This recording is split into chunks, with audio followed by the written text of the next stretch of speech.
This episode of Where Did the Road Go is brought to you in part by our Patreons. If you want to become a patron, go to wheredidtheroadgo.com. And now our show. Transmission start. Welcome to Where Did the Road Go? Join us as we wander off the path and explore lost history, consciousness, the paranormal, unexplained mysteries, alternative thought, and much more. We are present on the web at wheredidtheroadgo.com. Now here is your host, Soraya. Welcome to this edition of Where Did the Road Go? In this roundtable edition, I have with me Shara Lee Black. Hi, Soraya. And Joshua Cutchin. Hello. And Josh had a question he was going to pose to everyone, and we're going to let Josh explain the question, and then we're going to go from there.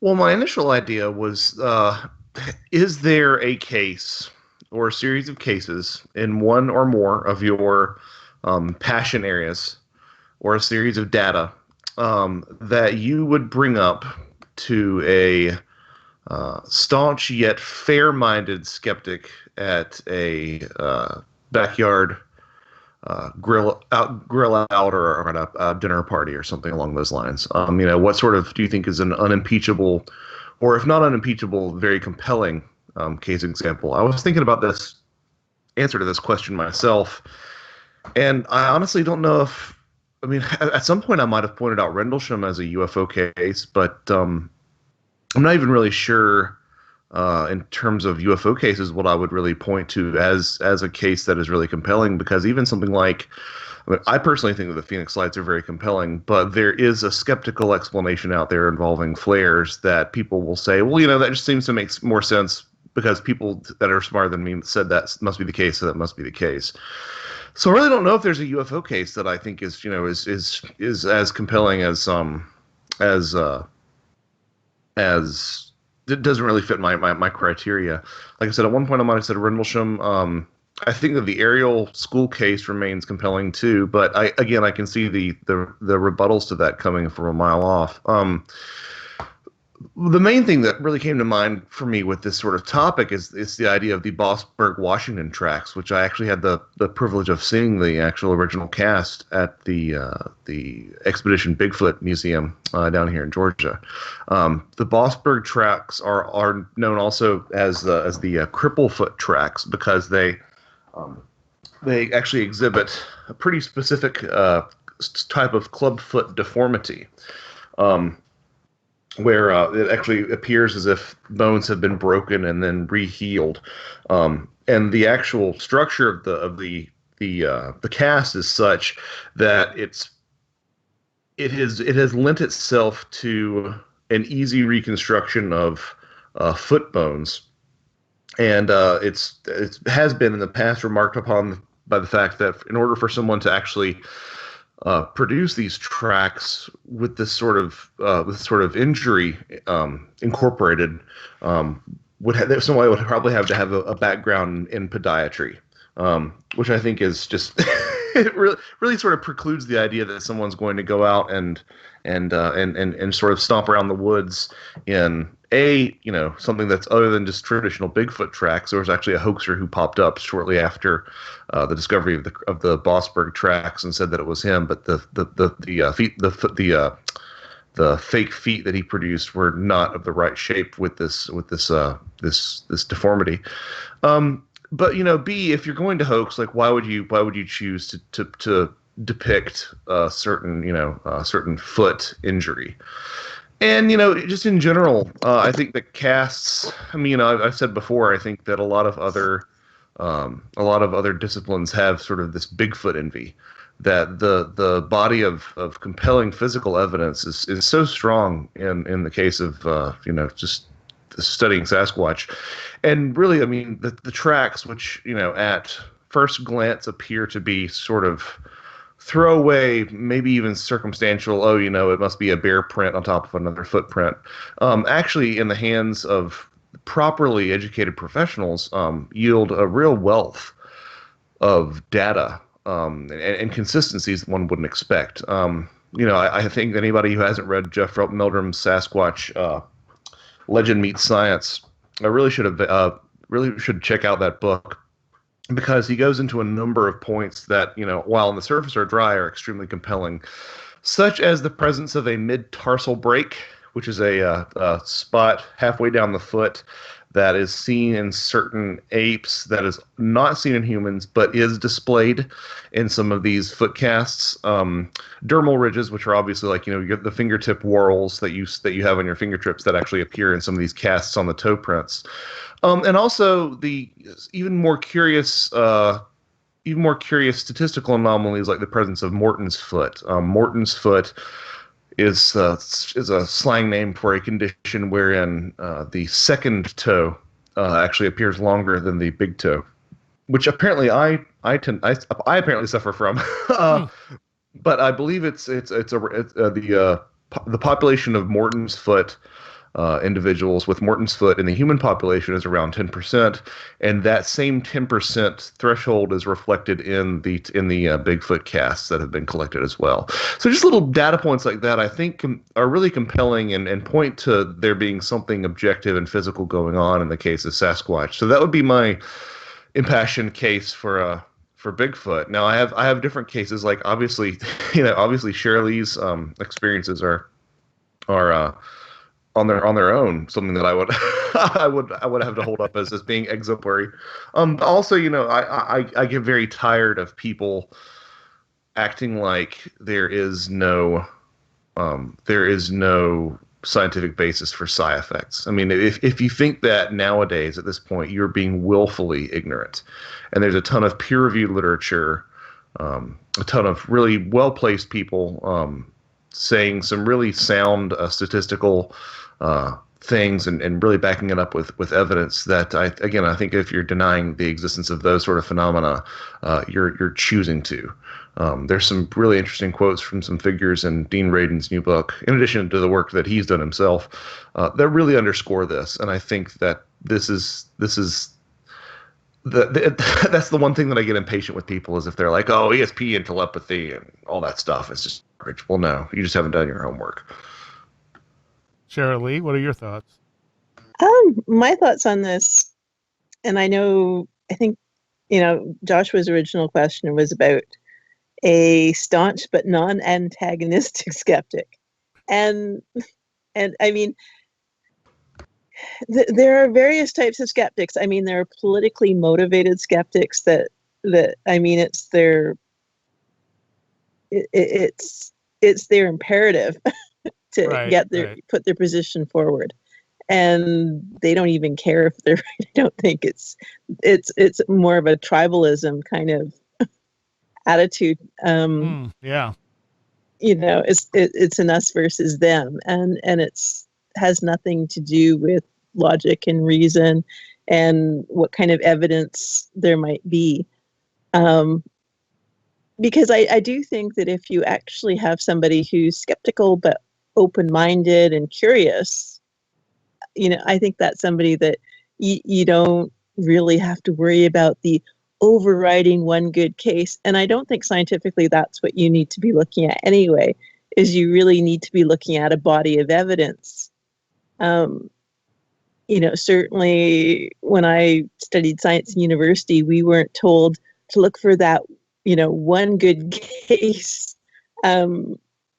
It was really all about, here's this body of evidence, and what does this, what kind of interpretations will we make from this?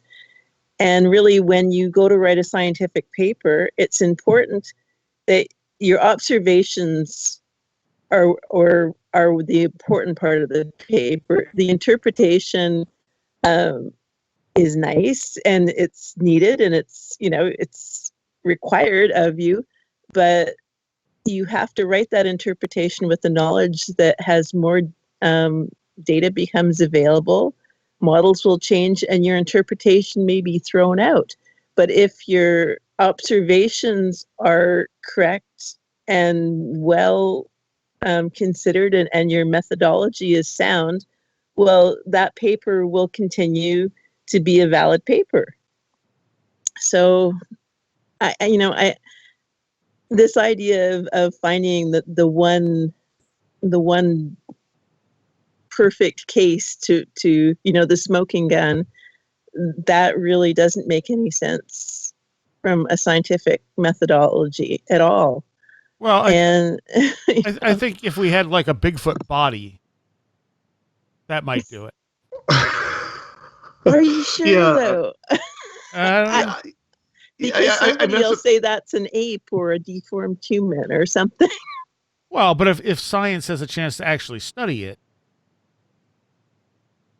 Yeah, I'm not convinced that yeah. would convince. I think that for whatever reason, if somebody is that, if it goes against what deep down, they believe in, it's like the smoking gun thing doesn't really do it.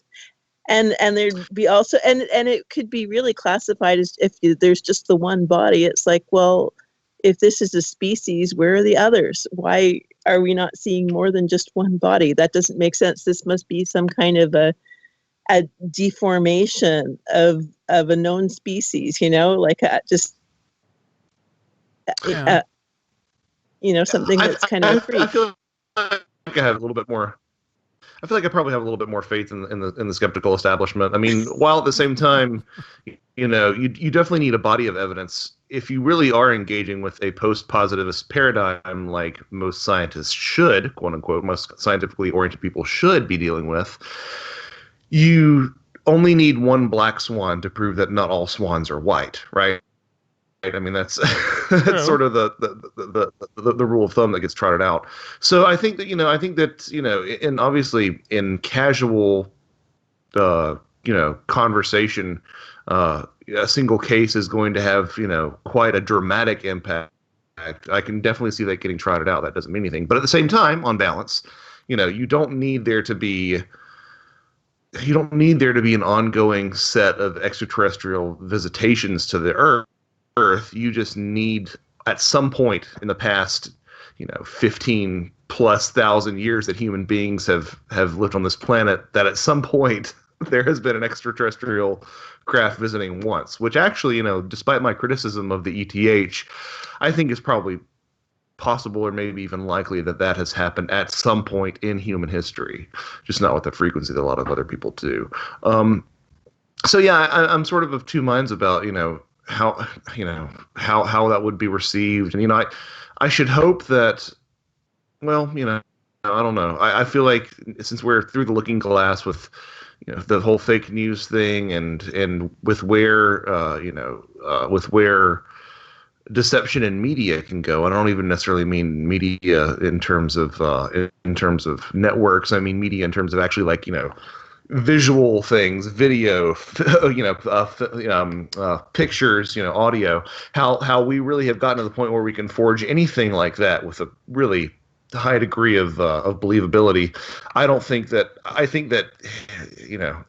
if there was a Bigfoot shot tomorrow, all the pictures and videos in the world wouldn't convince some people until they'd actually seen it themselves, because we are in this sort of Philip K. Dick mirror universe where we can't tell what's true and what's not. Well, I have two kind of sort of responses to this, which is,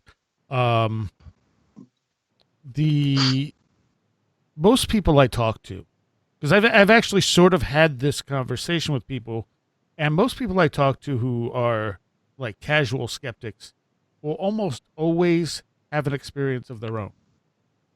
Like, so after talking to them a few minutes, they'll be like, well, there was this one weird thing.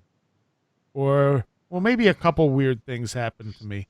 And even though they don't really want to admit that things have happened to them, they're there and they know they were weird, but they don't really know what kind of like pocket to put them in. The other thing that I tend to do, because someone will say to me, well, do you believe in ghosts? And I'll say, well, I believe people experience what they think are ghosts, but I don't know what those things are. And that opens up a whole different conversation with people. Like if someone says, do you believe in UFOs? And I say, well, yeah, I believe there are unidentified flying objects. And they say, so you think aliens are visiting the planet? I'm like, I didn't say that. Right. And that's sort of the line that because I actually, this is another possible thing for us to talk about, but I actually I tend to shy away from introducing my interests or what I write about right off the bat to people because invariably, and this actually is a phrase that I use, what you think I think is not what I think. Yes.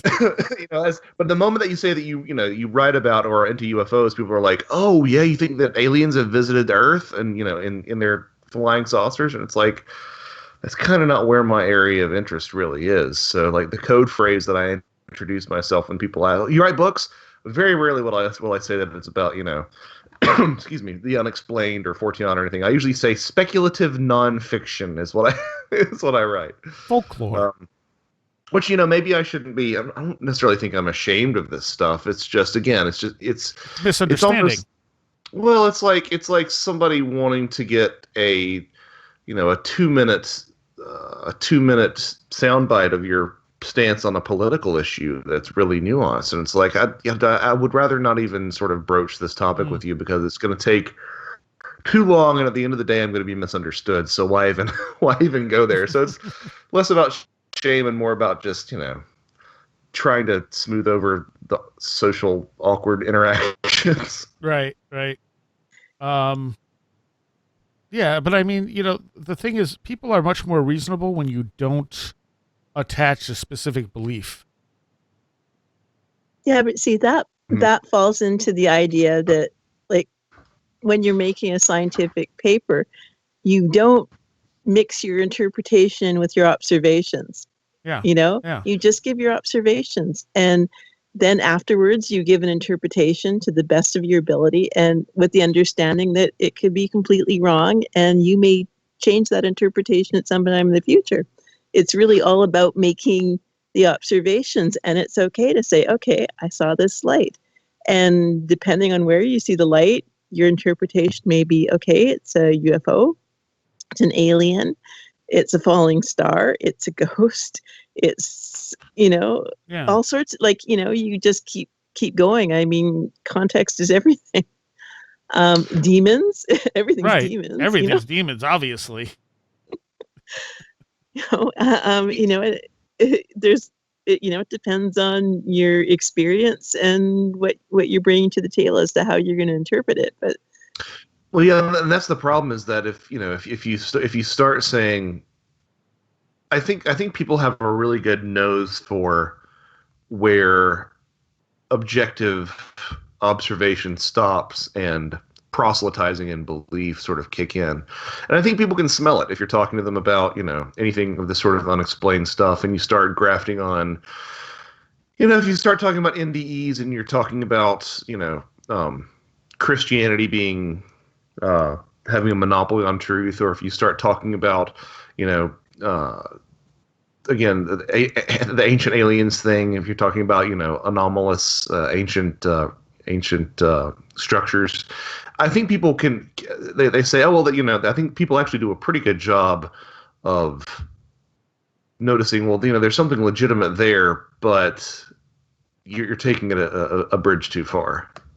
yeah, although I know, like, having talked about my NDE at sort of, the NDE convention type.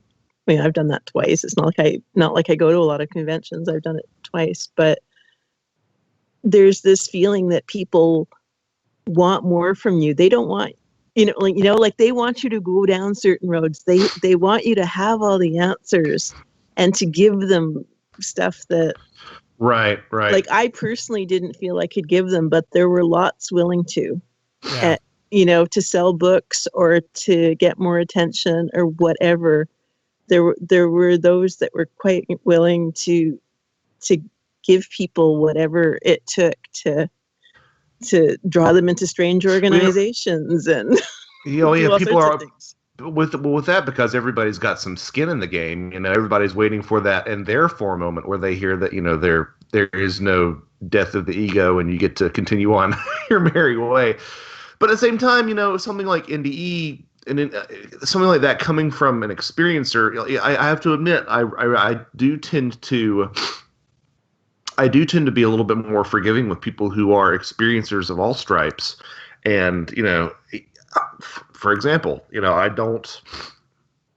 I don't put a lot of stock into the objective physical reality of the alien hybrid program, but I've spoken to people who have encountered hybrids of their own, or who believe that they've been somehow infused. And I think when it's on that sort of personal, visceral, firsthand experience level, you have to sort of at least honor and respect that, because I mean, I wasn't there. Right. It's when you get people, and I think time and again, and I've sung his praises for doing this in the past, but I will say it again. I think Mike Clellan does an excellent job of saying, this is what I was told, this is what I saw, this is what I experienced, but I still don't know what it means, and having that sort of agnosticism about it. I don't think a lot of people can do that. Yeah, well, I don't know if I could do that if I had an experience where I was told that there was an impending apocalypse and the aliens were here to save us. I might be really convinced by that. yeah. Well, and I know, like even if you're a near-death experiencer and you give your story, that doesn't stop other people from turning it into a weird cult or religion. And I mean, that happened to a friend of mine, and like these people took a video of her with really without her permission, and have marketed it and done things with it that's made her very uncomfortable, and she wishes she had never spoken publicly about her experience, because it's been turned into some kind of crazy religion that she doesn't want anything to do with. Oh, geez. Yeah. And there's a lot of that where, you like I said, there's this sort of feeling that these people will kind of find you and push you to, oh, here's this experience, and she backs up what I'm saying, kind of thing. And it's really Right. Yeah.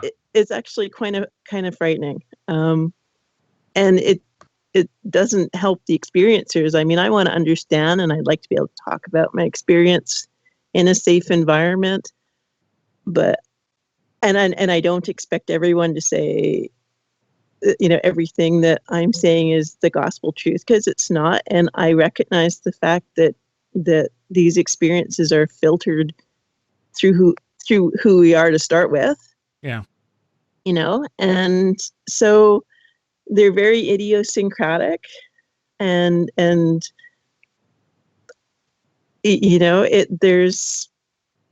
there's lots that can be interpreted different ways, and I certainly don't understand everything about my experience. I mean, even though you kind of go through that phase when you've had it, where like when you're actually going through it, where you think you know everything there is to know, but then you come back and you don't anymore. That's really interesting to point out, because when I did my soul ghost investigation, which I would love to do again, not necessarily this location, but somewhere else. When I for about a year afterward, I was completely convinced of the reality of my experiences going down just the way they have. And while I still think what I saw and experienced was genuinely anomalous, and it's the distance from that event has sort of softened the profundity of it. And sometimes every now and then I found myself second guessing, or I'll talk to somebody who is a little bit skeptical, and I'll sort of downplay it. But I do think that sort of time can really sort of dull the impact of these experiences. Yeah, I would agree. And there's also a thing that if a weird experience happens and someone doesn't really have a box for that experience, like if you don't have any place to file it, you'll forget it even faster. That's interesting. And I've seen people do that, where something really weird will happen and everybody will see it. And then the next day you'll ask, and maybe one or two people will remember seeing it. And then the rest have just, I don't remember that. That couldn't have happened. I've found myself doubting myself on experiences, like over time. It's like, well, maybe it was this or maybe it was that. And luckily I write the notes I write pretty quickly, so I can look and go, nope, that was not what it was. Okay. Yeah, I think writing it down, but it's like writing down dreams, because we lose dreams so quickly. Yeah. And then when you write it down, it's like once you've written it down, you've got it. There it is. You've kind of captured it somehow. And I think that these unusual experiences are very fleeting. I mean, I think of them a lot like artistic. Like when I went to art school, I saw a lot of my artistic friends doing drugs or taking alcohol or just basically engaging in self-destructive behavior has a shortcut to finding inspiration. Mm. And I really think that these experiences are essentially inspiration. Like it's the same kind of feeling. It's that creative, whatever it is, where you just suddenly know what you need to do. Hmm. And you're connecting to something beyond yourself in a very unique way. And when you hear about musicians and artists being more prone to having psi experiences and even, seeing UFOs or whatever, that doesn't really surprise me because these are people who are purposely going after that sense of inspiration, that creativity, and trying to connect with it. And like I said, a lot of people, when I was in art school, I never really understood that that's what they were doing, when they were trying to find shortcuts there. And really, my feeling is that those shortcuts are just placebos. That the real ability to have these experiences is within all of us. But you just need to know that. Fair enough. It's actually a really interesting way to look at it. Yeah. That I hadn't really considered before, but it makes perfect sense. Or if it's not an outright placebo, it's it only sort of is like, well, it's like we were talking about earlier. It's the creative writing prompt, right? It just sort of gets you put on the right path to actually access some of those more creative, less ego driven, depends on the artist you're talking about, but you get the idea of those sort of states. Yeah. But I know, I was just going to say that it's often really sad when you see people that kind of, like I said, with artists, where you see the musicians who can only play when they're drunk. Yeah. And over time, the alcohol does less and less for their, it doesn't really do it for them anymore. That it loses its, ability to kind of transform them into the kind of musician they want to be. Yeah. And then they kind of go through a tumble, where if you get people who do it kind of the natural way, and I don't know, maybe I certainly didn't meditate back in art school. I was young. I never heard of meditation back then. But I mean, I didn't go through the self-destructive thing either. For me, I just figured, well, if you just have to create an environment where you might want to create. So, so every day I would go into my studio and make myself a cup of tea, and like there was a ritual involved. It just wasn't a harmful one, that would kind of prompt me to start working on what I was going to create that day.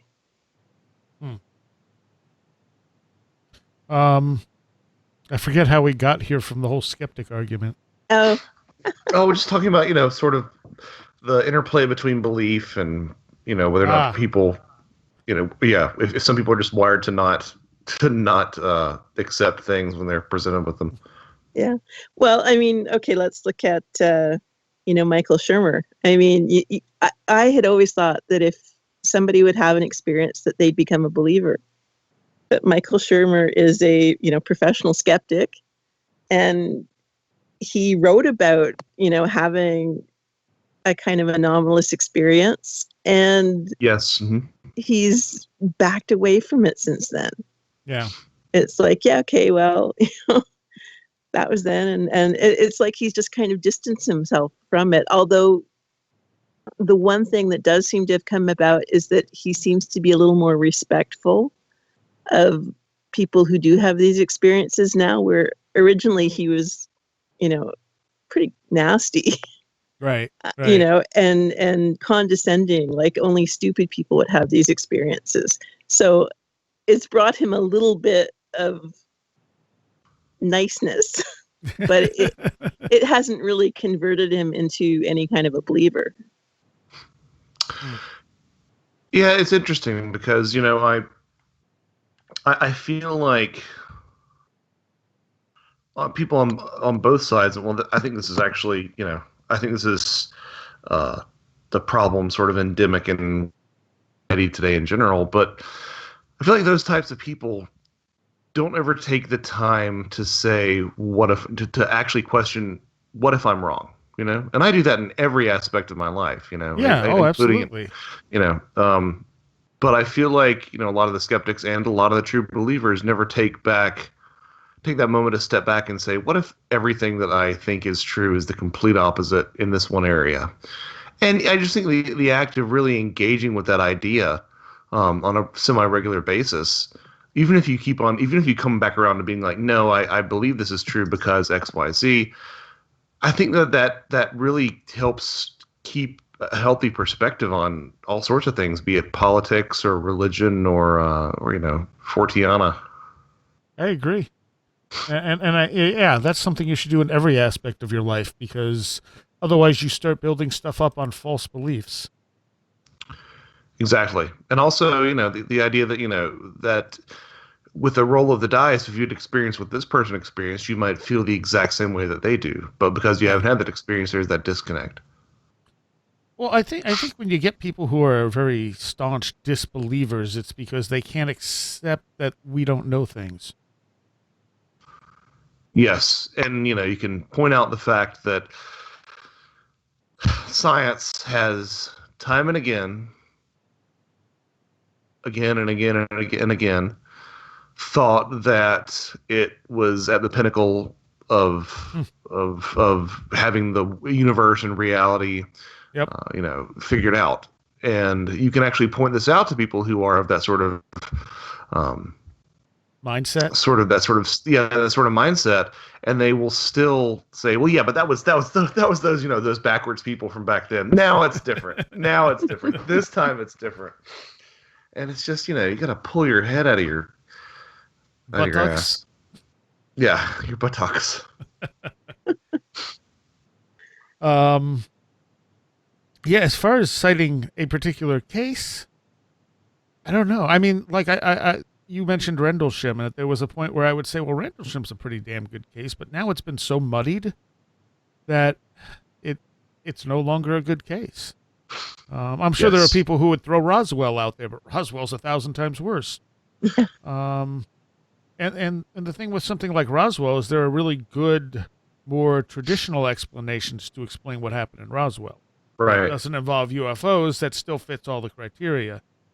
Well, and Um, I think that Socorro is actually a pretty good case, but the skeptical arguments that it was a bunch of pranks, I believe it was uh, a bunch of pranking college students or something, has so firmly taken root that again it's like sort of like the Phoenix Lights. Like the Phoenix Lights is a great case, but the narrative has been taken and repeated ad nauseum that I don't think it does anybody any good to sort of bring that up as sort of a paragon of a good case.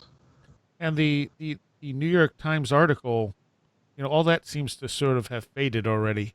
A few months down the line, everything's sort of more back to normal as far as ridicule and stuff goes. Mm. Yeah, that didn't have much of an effect long term. No. Well, they kept saying there was going to be more to it. And, there was going to be all this other stuff that was going to come out. And then they gave us a couple of crappy videos. And then it just kind of went away. Captured the attention of the world more or less. I mean, like I don't know that we've gone back and forth about how big of a deal this was or wasn't, but like a lot of eyes were upon them, and then sort of dropped it like it was hot. Yeah. The other big problem is that when you're trying to talk to someone skeptical, because because I believe that there is something genuinely anomalous behind a good deal, a great many UFO sightings and a great many abduction encounters. They think that you adhere to one explanation for all those things. Right, right. Whereas I again, I've said this before. I think that we're dealing with a real hodgepodge of phenomena here, and I feel the same way about people who say that all UFOs are misidentifications, as I do about people who say that every UFO is a spacecraft from Zeta Reticuli. I put those people kind of in the same Oh same yeah, absolutely. box. Yeah. Um, the the stuff Jacques Vallée has been talking about, the metal alloys, that's interesting evidence. But again, it doesn't, like anything else, it doesn't prove what we're dealing with, just that there's something anomalous going on. Do you know more about that, Shirley? Like what's different about those alloys? Because he was talking about it on a couple of shows, but I don't have the science behind me to understand exactly what he was talking about. Oh gee, I wish I've actually got copies of the slides somewhere, but I my memory isn't that great offhand. I know I looked at it, and basically, um, it had to do with the isotopic ratios were not natural, So it had to and be manufactured in that's right. some way. That's right. So it have to be manufactured, and what you have to understand is, in order to partition isotopes, that's essentially a kinetic process. So, for example, when they made heavy water for the first nuclear bombs, Mm-hmm. one of the sources of heavy water was pickle brine.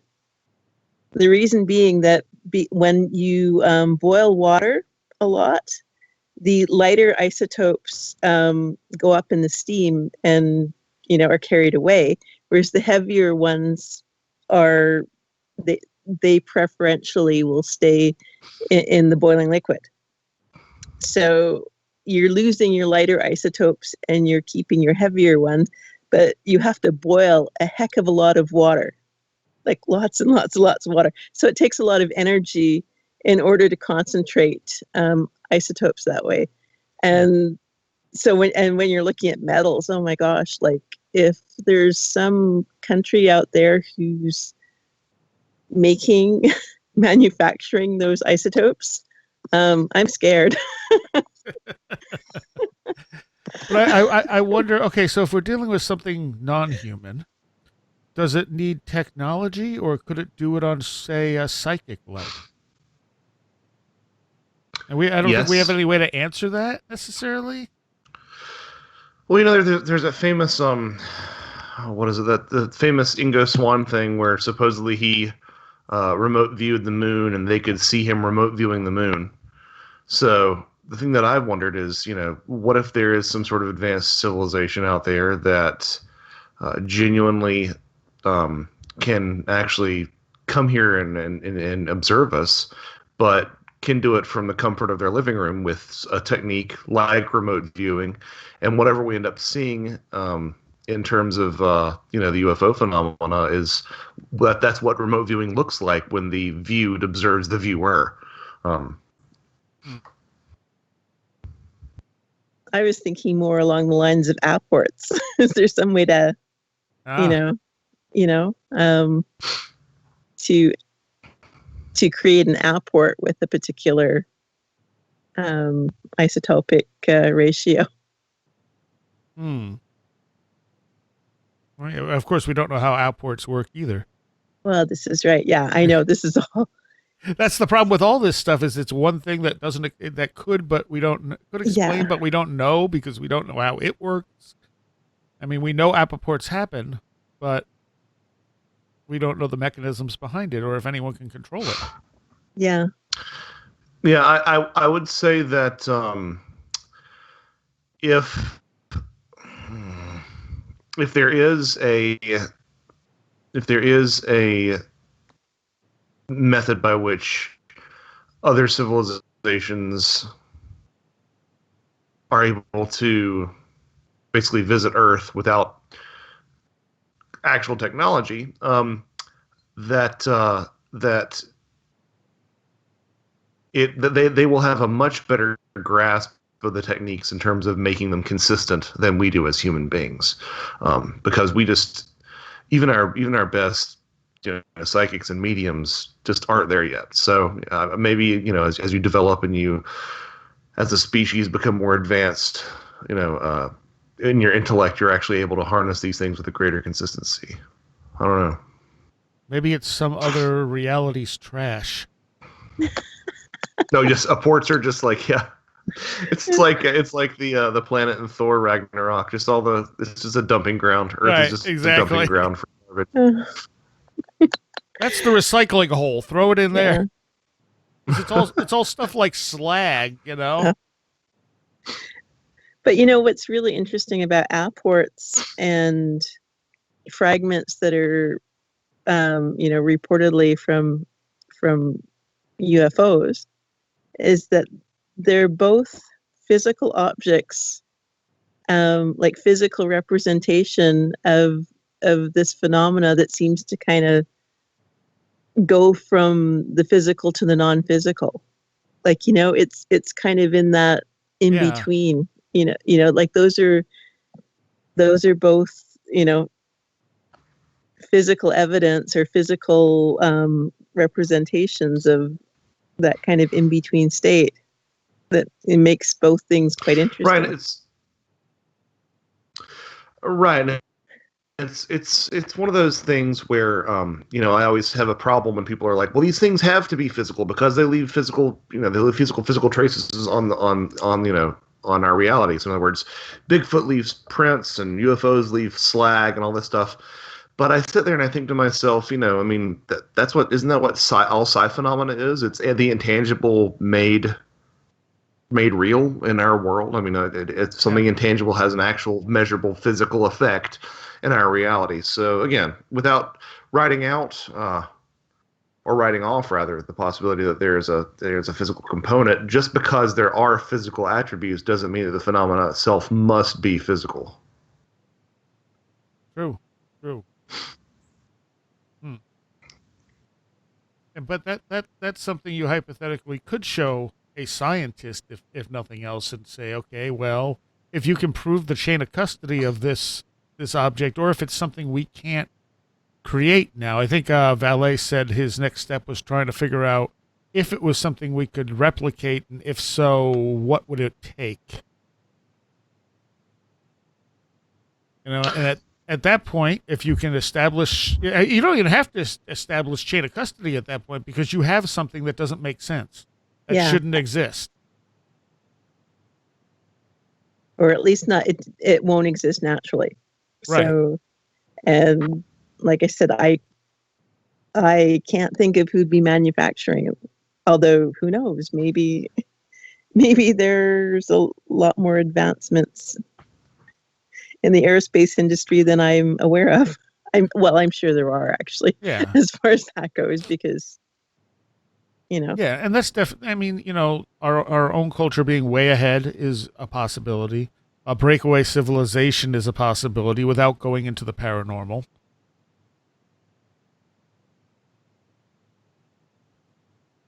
As far as Wait, say that again. I said our own cultures being ahead of ourselves, or the military-industrial complex having black projects that could do this that we just don't know about is one explanation. The other might be a breakaway civilization, and those are two explanations that could explain how this stuff could exist that doesn't require something paranormal, like outside of what we already accept. I would agree with that. And that would be my only caveat is that even if it doesn't seem to be. I mean, is Valet looking for a way to illustrate that it's not producible on Earth, or that it's not producible on Earth to white world technology? I guess is sort of where I was going with that. Yeah, I think if I remember what he said is that it was he was looking to see how much, like if it was reproducible, and if it was, how much it would cost. Because he's pretty sure the amount is ridiculous to actually make something like that. Yeah, and I would agree. Mm. Yeah. Like I said, it's a very energetic process, and to get something that pure of the metals that they had there, wow. Huh. But Right. yeah. But unless somebody's thought of a completely unique way of doing it, that you know, Yeah. but Yeah. but again, that comes down to how much technology are we aware of? Because that it's going to be at least 10 years before many military things are publicized. True. Right. True. At least 10 years, if not more. Yeah, Um, unless because you're in they, Canada, unless you're in Canada, because we're way behind. But because I mean that is part of the whole breakaway thing. It's not just that there's a whole other civilization, but that the black projects themselves are not, no longer attached necessarily to everything else that's going on. Right, or the idea that everything is so compartmentalized that there are only a handful of people that see the whole picture in Well, terms of yeah, any yeah. specific project. Yeah. So that's hmm. And as far as cryptids, since you had mentioned the whole Bigfoot track, I mean that's one thing that's interesting. But yeah, like without a body, I think there are a lot of people who will never even consider it without like a physical body to be dissected or a living being to interact with. Mm. And Yeah. I mean, it's. Sorry. also Go the ahead. it's also the fact that we don't have one is one of those nagging little things. Like, why don't we have a body? And all this time, why have we not come up with a body? And of course, there will be people who say, "Well, we did," but that's not provable. And unless you can prove it, you can't say that we did. Right. Exactly. well, I mean, but it's not just a body. There's also a lack of the usual signs of an animal being there. You know, Yeah, yeah. But there are things like they'll find shelters and stuff that could have been made by, but we don't know what made it. I know Tim at one point had found some of these leaning tree structures, and he's like, well, they certainly weren't made by a person because no one's going to be moving trees that size around, and they were balanced pretty well. So I suppose. But I mean, what about the usual? Where does Bigfoot go to the bathroom? right, right, Yeah, 'cause, I and mean, like that's first thing you notice when you're out in the woods is there's animals out there. Now, to be fair, there have been plenty of people who have reportedly found Bigfoot scat, and also at the museum is a 36-inch long feces sample, which I mean it's one continuous log, which is it's one of those interesting things because I've always been sort of lukewarm on. I can't believe I'm going to say this. Lukewarm on Bigfoot scat, but when you see something that long, because I can even sit here and tell you that it's that long, that it's 36 inches long. But to actually see that, it's like I don't know what could have done that. So if there's other, I know that there are other samples that I'm not aware of any offhand that are that long. But if there are, if there's a sort of body of evidence in the form of that, I think that's pretty compelling. But again, it's that doesn't quite square with a lot of the things that I have come to see about Bigfoot specifically. I can buy that a non-physical Bigfoot leaves footprints, but it's a little bit harder for me to defend the idea that some sort of thought form Bigfoot or something along those lines is pooping in the takes a dump woods. in the woods. Yeah, Yeah. exactly. Oh dear. So let's look at the whole ghost thing for a moment. Because again, I mean, the obvious interpretation to people when they have, what they think are ghost encounters or their spirits of the dead, but again, we don't have evidence of that. Right. And seeming evidence of that becomes more sketchy the more you take it apart because it seems to meet expectations. So I could say if someone tells me about a ghost encounter, I totally believe they experienced what they experienced. I mean, unless there are red flags there, I'll go with, assuming they're telling the truth. But it doesn't prove that they're experiencing the spirit of a dead person. They could be projecting that. That could be energy that, the term I used a while back was the wandering piece of consciousness that lags, that kind of like forms itself based on expectations, and suddenly you have a ghost. And then other people can see the ghost like a tulpa, Yeah, except Right. that there are cases in which, like, I mean, I think one of the most common ghost type experiences would be crisis apparitions, Right. where somebody who you care about has passed away, and particularly before communications became so instantaneous, there were quite a number of documented cases where people would see the ghost of someone who should be alive that they knew well, and later on it was confirmed that that person had died right at that time.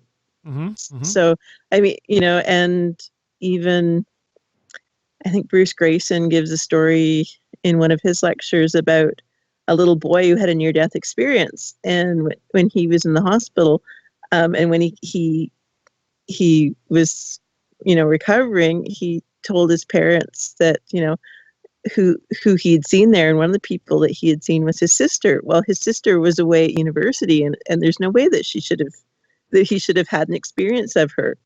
And the parents became very upset, and by this little boy saying that he saw his sister and that she was fine where she was, and that she didn't want them to worry. And it turned out that his sister had died, and the parents hadn't been notified yet. Huh. And so there are cases like this where if you're looking for the sort of simplest solution, Yeah. it would seem to be that there's some kind of survival of consciousness, and that Well, yeah, but also couldn't that be like the boy picking up information? Like, it's not necessarily a ghost, like a haunted house ghost. He's picking up the information that his was his sister? Yeah. Yeah, that his sister passed away. Or like with crisis apparitions, maybe these people are projecting to them as they're dying because they're thinking about them, and when they're in that out of body state, which I guess you would know about much better than I would. The implication I get is that thinking about this stuff can take you there. Yeah. Well, yeah, I know. And I mean, that sort of led to the super psi hypothesis. Of course, you have to accept that psi can, you basically have to go to, yeah, it was just psi. Yeah. Yeah. Well, that's part of the problem too, that, I think that in one of his interviews, Gene Radin was talking about, there are some who argue that aspects of the near-death experience might be some sort of precognition kicking in. Mm-hmm. Which, I mean, to me, that sort of multiplies unnecessarily in the Occam's razor fashion. Yeah. The most parsimonious explanation was that the person was just, awake, as opposed to, well, they so now they had a conscious recollection of what was going to happen for others while they were, bodily dead.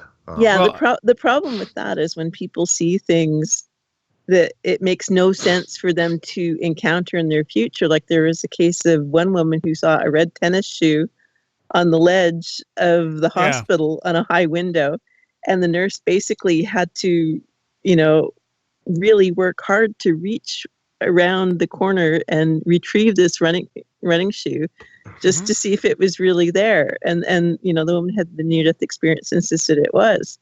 And it's like, well, why would, if it's a precognitive event, why would she, precognitively see a running shoe outside on the window ledge somewhere? yeah, exactly. Right. or post-cognitively, because that's the other thing that's been suggested, that they're able to see backwards to what was happening at the time. But yeah, that's not just out of body. That's out of body and like off to the side somewhere. Yeah, that's out of body and the building. Yeah, Yeah. exactly. I mean, it's one thing if they can recount like their loved one's conversation from the other room, because you can say, well, they picked that up, in that precognitive sort of way, because they were focused on their loved ones. But yeah, if they're just floating down a hallway that they would have no other reason to go down. Yeah. Well, and like I said, not just down the hallway, but outside the building. Yeah, yeah. Yeah. And I mean, it's good that we look at things that way in as many different ways as possible, so we don't miss something. And I heard Dean Radin talk about that, and he was mentioned, and I heard someone else on Skeptic, one of the guys at the project. I can never remember the guy's name, but he worked with Project Stargate, and he made that claim that it was just precognition or postcognition. Ed May. Okay, yes, it was, and one of the things he said is that who was one of the big guys in the Stargate program? I can't Ingo remember. Swann, Yeah. Hal Puthoff, It might no, not Pat Price, someone who wrote a few books. Joe McMoneagle. That's who it was, Joe McMoneagle. And Joe said, I think that he was able, and it could have been Igno, but I think, oh my God, words. Okay. Joe, I think it was Joe who made the comment that he could remote view before he even knew they had something for him, and that he would come in and have the information right there, without knowing they were going to give him something because he got so good at it. And, this was why he was saying, well, it's just precognition or postcognition, because the information's just there and they're just tapping into it. Yes, and I know that, Ed May basically dismisses any possibility of macro PK because that's one thing that's hard to explain with just precognition. In terms of micro PK, his explanation is that the researchers just happened to choose the time frame for their experiment when the random number generator is doing what they want it to. See, that's how but for macro PK, that kind of really stretches the whole precognitive explanation. Because how do you it's one thing to be able to with the little small things, they're going to be moving around anyway. It's not like the actual movement of them is magical in any way. It's just that there'll be kind of a predominant pattern that's hoped for. But with macro PK, okay, well, if a book shoots off the shelf at a particular time, well, you still have to explain how did the book shoot off the shelf. Yeah. True. So that's the one thing it doesn't explain. So his explanation is, well, there is no such thing as macro PK. and there's the debunker right there. It's like, well, I can't explain it, so it doesn't exist. Yeah, that's kind of how that argument goes. So.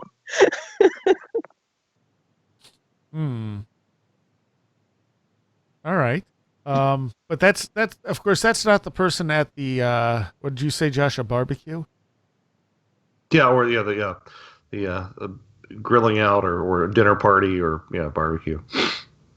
Because that's more the casual person in the street type of thing. Who's on the? You're suggesting someone more on the fence. Yeah. Although surprisingly, last time I went to, it was a dinner party, and surprisingly, this scientist who's retired military scientist, she was doing a Bigfoot study. Really?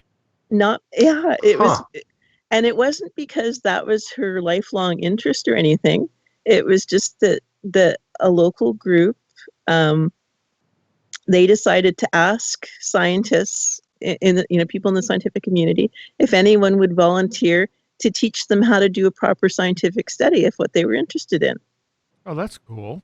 And, and this lady being ex-military, and she thought it would be, great fun to wear camo and go in the woods at night with with night vision goggles and stuff, because she'd played with all that stuff before.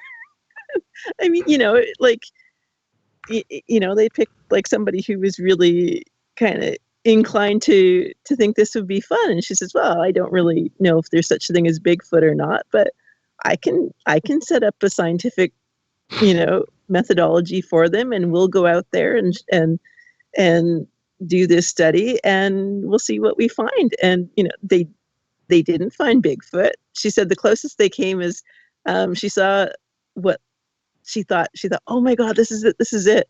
And then it turned out to be a bear.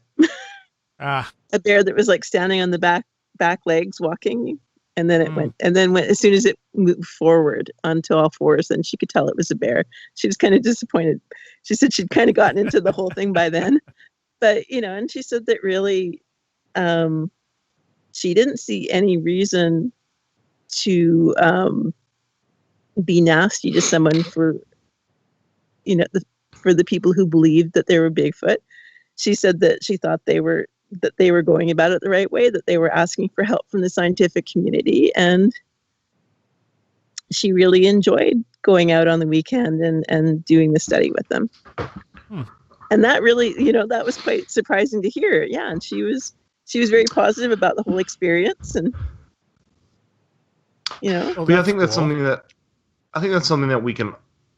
we can all of us who are interested in these sort of topics probably benefit from, is really engaging in stuff that we don't necessarily have as strong a feeling about. Not saying that we should all go out and join the Flat Earth Society, but I feel like entertaining, or at least looking at some aspects that you wouldn't normally, or that you normally find, or that you're normally disinterested in, is probably beneficial, just in terms of similar to the way that you need diversity in any ecosystem to keep it vibrant.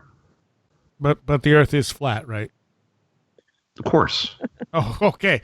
Whew. No need to join a society. Oh, yeah, okay. Now that makes sense. The Earth is flat and everything is demons. Oh, Case solved. And when you look at all the PK studies that are out there, as Josh said, it's there's so much there. And I mean, Shirley, you were personally involved in some of it, and you still have skeptics who will acknowledge that yes, it's there's something to it, but they don't believe in it, so it doesn't exist. Yeah, that's kind of it. Now, mind you, I would have to say that not very many parapsychologists will concede that there's a lot of evidence for macro PK. Overwhelmingly, the studies that have been done have been looking at micro effects. And I don't think that there's really a lot of researchers with the laboratory equipment and setups to do macro PK anyway. And what I found is, I mentioned this to you earlier, that you go to a lab, you'll get good results, and it was like, well, that's all they really wanted. They just wanted to see it. Yeah. It's like, well, we've seen it. We could die happy now. and maybe part of that too, like the micro PK type of thing is what we can do consciously, where the macro PK is totally in the subconscious realm and only appears when it's needed. Yeah, even if it's just to mess with us. It's not saying we can just summon on command right now. Yeah, I honestly, I think it's just they don't like to see the macro effects. Really? No, it makes people uncomfortable. And that's been my experience most of the time when I've done it for scientists, that nobody really wants to see that. What's the biggest macro effect you've been able to consciously create? I can, well, with practice, I can generally like get the ugly wheel spinning in the lab for them. Right. I mean, it's not a huge effect. It's just a little wheel, but when it's in a controlled environment, it's a measurable, interesting effect. Mm-hmm. Mm-hmm. Now, And if I remember right from your book, you said you've been able to show other people how to do that too. oh yeah, oh, in fact, actually, I think at the next is it the Paris? I'm not sure if it's the Society for Scientific Exploration. Yeah, I think that's the one. The one that they're doing in Las Vegas this year with the IRV remote viewing group. They're kind of doing a joint conference. Mm-hmm. There's this fellow from Colorado that watched a video of me spinning a pinwheel in a jar and decided, well, he'd like to learn that too. And this is like a meditation instructor. So he's kind of good at, focus and all the things that one would need to do this well. And I guess he's going to be presenting at that conference that he's been able to do it. He has videos on YouTube. I don't know if he's worked with any scientists or anything like that, but certainly in his book, he credits seeing my video. That's where he learned it from. Yeah. And other people have. And it's kind of surprising that, yeah, generally when somebody sees it, they can just do it, particularly if they see it in person. Really? Yeah. I mean, it's not, I don't know. It's just not the same effect to see it on a video, because let's face it, we look at videos all the time and go, yeah, whatever. But to see it done in person, I guess, has more of an impact. Now, are these metal pinwheels?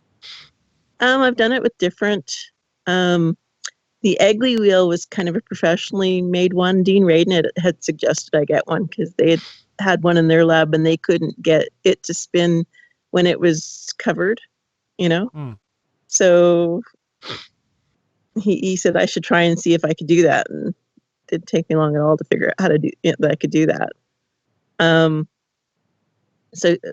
But then there's some people that think that, well, it's a manufactured device. Do we trust it? Who knows who made this thing? So I can do it with a pinwheel in a jar too.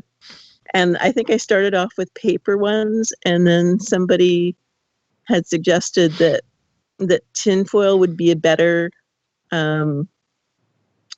material to use because it would be less prone to be affected by electrostatics. Okay, well, that's what I was wondering. I mean, if you have, I mean, you affect electrical devices and stuff. Yeah. So wouldn't you be able to spin something made of metal potentially from the electrical output from you? Yeah. I mean, I know we've kind of looked at different ways to try and see what it is that's moving it. And I know the biggest thing is just to try and get farther and farther ways I do it. And I've done, on my own, I've done some practice so that I can kind of do it at a distance. The only thing is, though, that it's like, yeah, I can practice and do this, but, I can't guarantee that any lab is going to have the free time to look at it. And you'd think they would, like, when I used to work really, really hard, like the first couple times I did go to labs, I was fortunate that somebody was interested in the effect.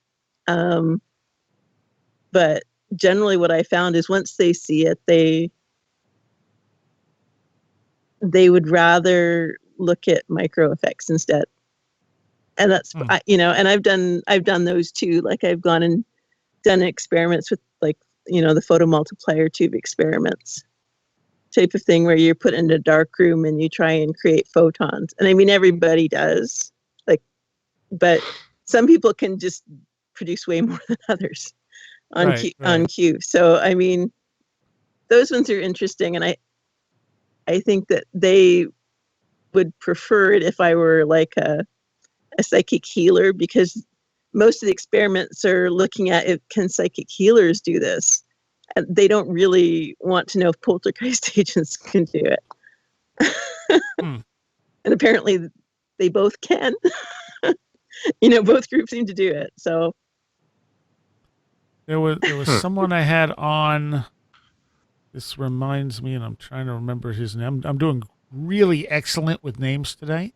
Uh, Yeah, he was he was the guy who wrote the book about the horror movie guy that passed away. That he felt he had evidence of him coming back. Someone out there screaming at me because they know exactly who I'm talking about. oh, the horror movie guy, the one that from Famous Monsters Yes, magazine. yes, yes, yes. Oh, okay. Um, Like Paul something, I believe, but I cannot The think of his horror name off. movie guy? Oh, shoot. No, stop. No one talk. Crap. He that's was, terrible. yeah, he was a big FX artist. Yeah, I know. It's But Famous Monsters. He did the Famous Monsters magazines. I know this. And he was in the Michael Jackson video. I believe so, yeah. But the guy who wrote the stuff on him, they were talking about all the different synchronicities and stuff that he felt added up to them being haunted, by from him coming back to kind of say, hey, look, there's an afterlife, et cetera, et cetera. But one of the things they talked about was doing that sort of photon experiment. And again, their evidence is, well, they're asking questions and he's answering by making the photons respond. But how do we know it was his ghost and not one of them doing it unknowingly? Oh, are you talking about Gary Schwartz's experiments? Yes, yes. Okay. Yeah. And you're right. That's you don't know if it was a ghost or whether it's living agent psychokinesis. Yeah. Oh, here it is. Paul Davids, that's his name. but Paul the Davids wrote the book. but the effects artist was Ackerman, Forrest J. Ackerman, right? Yes, That's there we it. go. Yay, There Josh we got go. it. There we go. Yay. I You didn't win even an use the extra. Google either. You win an extra thumb. Yeah. Yeah, right. Do with it what you want. Awesome. I guess he wasn't. Yeah, But I mean, he wasn't. that's He wasn't in FX. He was just a sort of a science fiction writer. Well, he was the one who came out with Famous Monsters of like the Famous Monsters magazine. Or Right, right, right. you Yeah. guys probably are too young. I still have a box of those in the closet. Famous monsters of Filmland, right? Yes. Yeah, I still have a lot of those from my childhood. yeah. So I mean, but that a lot of this stuff comes down to that point. Like, where is it really coming from, and how much are we affecting the environment and not knowing about it? Well, exactly. And of course, that comes down to the experimenter effect too, which is Yeah. which is why scientists don't like to. I mean, even though it's well published and established, people just even parapsychologists just trying to dance around that whole effect because it complicates things in a really horrible way. Yeah, because it's hard to fully remove anyone from the experiment.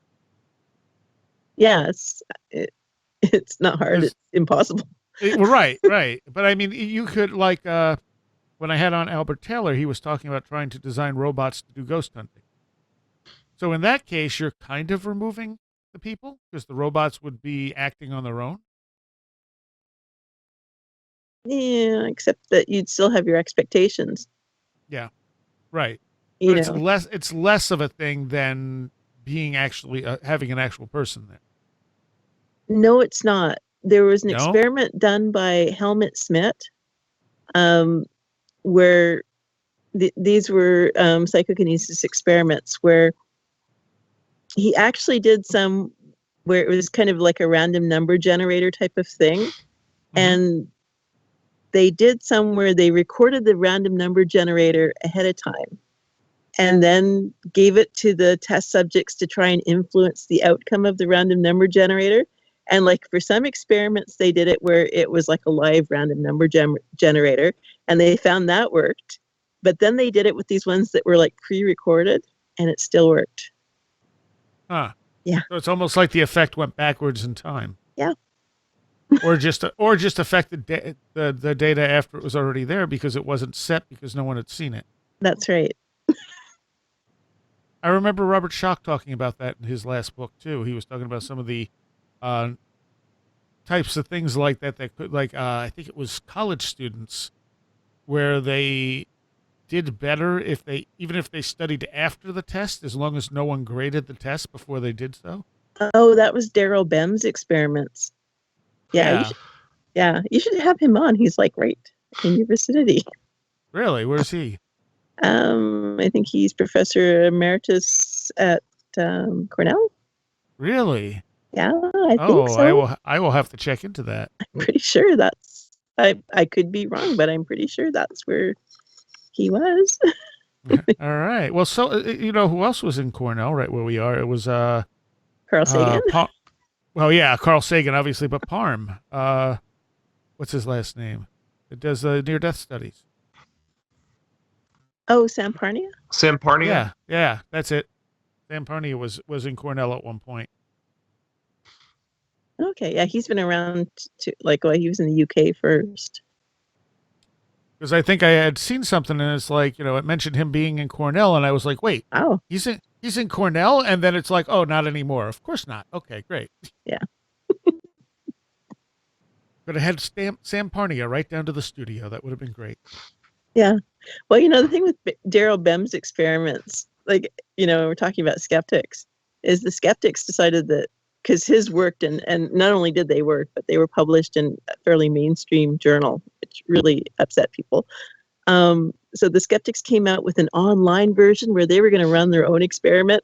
And I went and tried this thing out, and it took me all of like one run through to figure out that you could rig your results like easily. That you could cheat the system and get whatever results you want. But that it was easier to rig the system to make it look like the skeptical viewpoint was the better one. Really? Yes.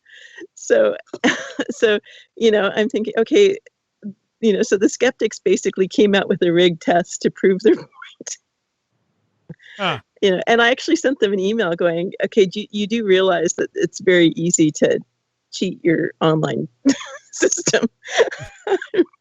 And did you get a response? No. No, I did not. No, well, wonders never cease. Well, and the thing was, at the time I was in university and, I worked as a TA, and one of the things I would get asked to do by professors all the time was to look at online things to make sure that students couldn't cheat on different. I see. So, I would go into those things with like, okay, how are they going to get around this? Because they will. If there's a way, they'll do it. Huh. And so, when I looked at the way that test had been set up, it was like, yeah, clearly they weren't really trying to do a good replication of Bem's study here. Right. They were just trying to prove a negative. Yeah. Yeah. So they were basically, it was a debunking. I think we're all tired here. Debunking exercise is what it was. Yeah. I don't know. De-dunking sounds fun too. De-dunking donuts. Yeah, we don't have those here in Canada. All right. Any last thoughts on all of this? Yeah, don't try to convince anybody because it's not going to happen. I think it can happen if you're dealing with someone who is not completely set in their way. Right. Yeah. Oops. Go ahead. Yeah, I was going to say, yeah, like it's like, my scientist friend who is like asked, will you help us do a scientific study? And she was like, yes, let's do it. Okay. Yeah. This will be fun, whereas if it, at the opposite end of the scale would be like, the skeptics who came out with, the $1 million challenge, which is like the least scientific way of right of debunking I ever conceived of. The James Randi thing, like, yeah, there's no way that James Randi would ever have given out $1 million even if he had a near-death experience himself. It's Right. just Well, he made sure no one could ever, actually collect it. Yeah. No, it was a right. publicity stunt. But I mean, Yeah. science isn't done with a one-off experiment. It just isn't. And yet, for years, there was a number of these, supposedly scientific debunkers that would come out and do these one-off things to show that, that the psychic in question was not a real psychic, and it was ridiculous. I know Arthur C. Clarke actually looked at what did he look at? He looked at dowsing. Hmm. And he kind of looked at a study that was done by these skeptics who said in the end, oh, see, we've proven this doesn't work. And he looked at it and goes, well, actually, no, you haven't. If you'd done your math correctly, you would see that, well, dowsing doesn't seem to work for this in this one substance. I think it was water it didn't work that well for. Or sorry, it was either there was metal and water, and one it worked incredibly well for, way above chance, and the other it didn't. So Arthur C. Clarke said, well, if you're looking at this scientifically, you would have to say that there's an effect, at least in this particular case. Huh. So yeah, if you're being an honest scientist, then you have to look and see if there actually is an effect or not. Yeah, it's funny. I put something on. I have a friend who was in my wedding, and his name is Matt. And every now and then I'll put something up on Facebook that I know, and in my heart of hearts, is really just Matt bait, because I'm waiting for him to, constantly, come through and pop in with his skeptical rebuttal. And I posted that I thought it was ironic that that a lot of people that I know, who bang the objectivity drum, who bang the materialist / physicalist model drum, we're having trouble trying to figure out if a voice was saying Laurel or Yanni. And it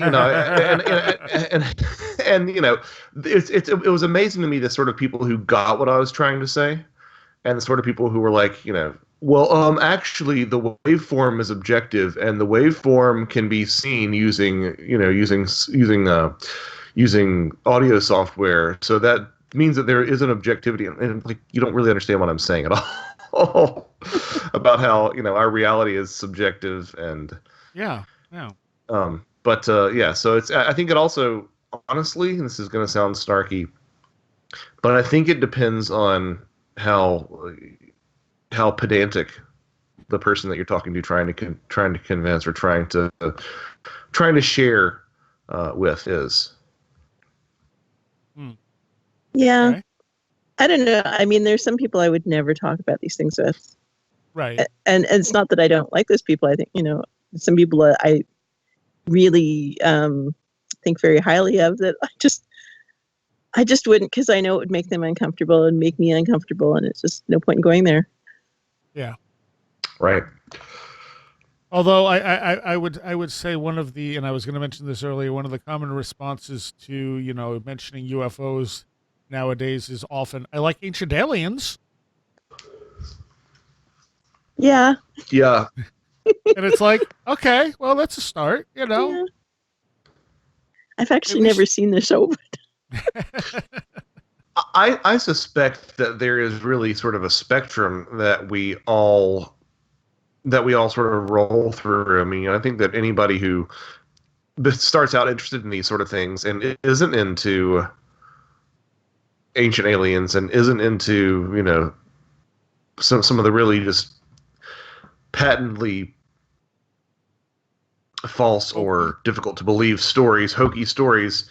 I mean, I think they're sort of missing part of the fun, but B, I think that's part of the continuum that you march along. Is that everybody comes into this wanting to believe, and they take in all this information, and then over time you sort of start to filter it out, being like, no, that doesn't make as much sense. That doesn't make as much sense. It doesn't make as much sense. Yeah. Although I think TV is actually starting to get a bit better. Really? Yeah, I watched something, and just kind of a fluke, I caught it, called The Low Files. And they did one on remote viewing, and it wasn't done for giggles. They actually went to Paul Smith, who teaches remote viewing. He was one of like the Stargate people. And yeah, like the family, like they kind of broke into two groups. They went for their lessons, and I mean, now of course it's TV. You don't know whether it's legitimately this is really what they drew in the remote viewing, but it looks like an actual remote viewing session, and they seem to get very good results in it. And That's cool. And it was very nicely done, yeah. And it was really the father getting really good results on where his kids were that impressed me, because it's like, yeah, I could see where the kids did okay, but the parent wanting to know where their kids are. And of course, they end the show where he's like, now my sons will know that they can never escape my my knowledge of what they're doing. My gaze is always upon them. That's right. And but the show is done in such a way that it's very light, and it's more like, okay, it's a father and two sons, and that are kind of just having some guy time together when they're kind of at that age where they're in college and they're about to go off on their own, and they won't really have time to hang around with dad anymore.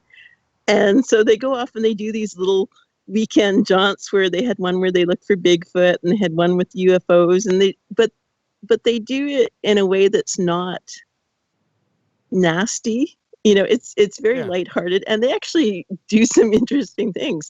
I mean, they talked to Travis Walton, and they were very respectful of him. And so yeah, I quite enjoyed just the approach the show took. What's it called? The Lowe Files. It stars Rob Lowe. Oh, okay. Yeah. LOWE files. Yes. Yeah. And, interesting. And like I said, it's kind of, I'd never heard of it. It just kind of came up on one of the channels. So I don't know. Maybe it's a number of years old, or maybe it's brand new. I don't know. Because sometimes the Canadian channels will show things quite a ways after the fact. But no, I thought it was quite good. And particularly the episode on remote viewing, where they kind of took them through the whole remote viewing session, and then they did it and it worked. And, Yeah, it's an A&E show. It's started in 2017. Okay, so it is fairly new. Yeah. Premiered August 2nd, so not even a year old yet. Okay. But, like I just thought, wow, that's like the first one first paranormal show I've seen that I actually thought wasn't just a waste of my time. That it was entertaining, and it wasn't, stupid. That's always a plus. Yeah. No, I thought it was fairly well done, and sort of a nice place. Just the way they treated the people involved in the things, even when some of the people were a little bit bizarre out there. Yeah, out there. I mean, because they they do come across people that are kind of out there, but they're not mean to them. Yeah, well, that's cool. Yeah, there's no reason to be mean to them. No, there isn't. Unless you're just that insecure that you need to be mean to people who don't meet your expectations. Yeah. And I mean, they had things like where the mother is phoning them, and they were going to this haunted location, and Rob Lowe's wife is like, is the shame in there yet? Because I'm making sure he's going to make sure there's no ghosts in the boys' rooms tonight. And then they do things like when they're going Sasquatching, they're telling their mom that they've got the wood tick specialist with them in case they get bit.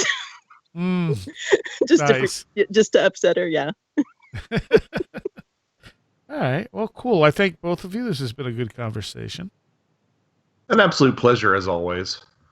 Yeah, it was very enjoyable. Not quite what we planned, but hey. It works perfect. Okay. And a big thanks to all of my patrons who are pledging $10 or more. William Lovelace, Mark Brady, Allison Cook, Super Inframan, Craig Cisneros, Donna Beveridge, Sasha Lorg, Christopher Vaughn, Robert Groom, Scott Morris Everett, Chris Elmquist, Russell Wilcoxon, Patricia Giaquinta, John Eddy, Alfred Tuttle, Kevin Schreck, and Carla Mahoney.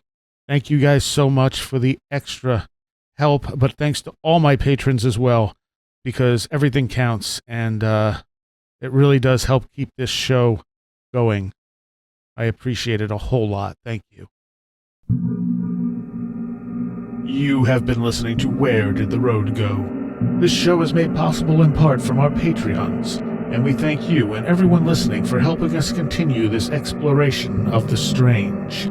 You can always find everything Where Did the Road Go related at www.wheredidtheroadgo.com. And thank you so much for your support.